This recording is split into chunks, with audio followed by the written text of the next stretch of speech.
Friends, good morning all of you. Myself Pankaj Kumar Shukla, your chemistry lecturer. आपका जो chapter चल रहा था तो फिनिश हमने कर दिया था। आज नया चैप्टर स्टार्ट कर रहे हैं, चैप्टर 4। टोटल 5 चैप्टर आपको पढ़ने हैं। 4 चैप्टर है धात तथा अधात। ये बहुत छोटा चैप्टर है। इस चैप्टर में सिर्फ आपको 3 हेडिंग पढ़नी है, मेटल्स एंड नॉन मेटल्स। वो जो हमने 3 चैप्टर भेजे उनके आप नोट्स जो बना लीजिएगा, क्योंकि वही लर्न करके आपको यूपी बोर्ड का एग्जाम देना है। ये चैप्टर 4 है, मेटल एंड नॉन मेटल। इस चैप्टर का नोट्स हम आपको सेंड भी कर दिया करेंगे, क्योंकि यहाँ से करीब 12 नंबर का आता है यूपी बोर्ड में। तो मेटल एंड नॉन मेटल, धातु तथा आधात। इसमें आपको 3 हेडिंग पढ़नी है। तो सबसे पहली हेडिंग पढ़नी है वो आपको पढ़नी है धातु कर्म, मेटलर्जी।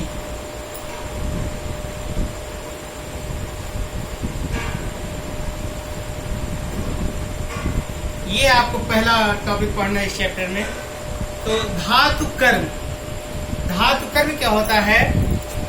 किसी धातु को अनेक भौतिक तथा रासायनिक विधियों द्वारा, अब ये भौतिक प्रक्रम क्या है, रासायनिक है, हम आपको आगे बताएंगे। किसी धातु को अनेक भौतिक तथा रासायनिक प्रक्रियाओं द्वारा शुद्ध अवस्था में प्राप्त करना धातु कर्म कहलाता है, मेटलर्जी कहलाता है। तो धातु कर्म क्या है? किसी धातु को विभिन्न भौतिक तथा रासायनिक प्रक्रमों द्वारा शुद्ध अवस्था में प्राप्त करना धातु कर्म कहलाता है।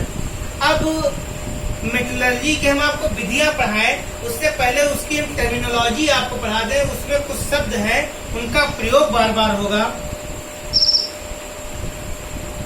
शब्दावली, टर्मिनोलॉजी, कुछ शब्दों का प्रयोग बार बार उसमें होगा। जब तक आप ये नहीं पढ़ेंगे आपको वो नहीं समझ में आएगा, इसीलिए इसको पढ़ाना पड़ रहा है। कौन कौन शब्द बार बार आएंगे? 5 शब्दों का प्रयोग बार बार होगा। जो सबसे पहले शब्द उसमें बार बार आएगा वो है खनिज, मिनरल्स। ठीक है, धातु कर्म हमने आपको बता ही दिया। किसी धातु को अनेक भौतिक तथा रासायनिक प्रक्रियाओं द्वारा शुद्ध अवस्था में प्राप्त करना धातु कर्म कहलाता है। खनिज, ये खनिज क्या होता है?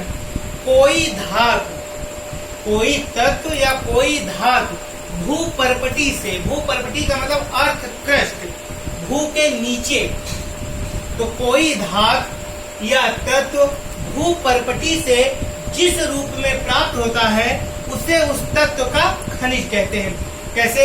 मान लीजिए आपने धरती को थोड़ा सा खोदा और वहां पर आपको एक कोयले का इतना सा टुकड़ा मिल गया। तो ये जो कोयले का टुकड़ा है ये कार्बन का क्या हुआ? खनिज। ये कोयला कार्बन होता है, तो ये कोयला कार्बन का क्या हो गया? खनिज।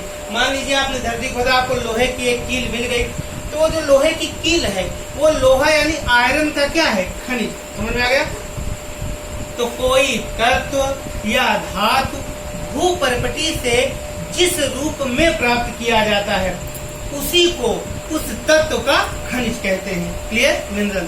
फिर अगला,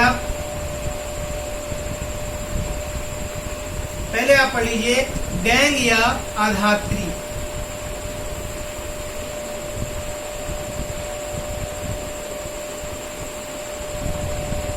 गैंग या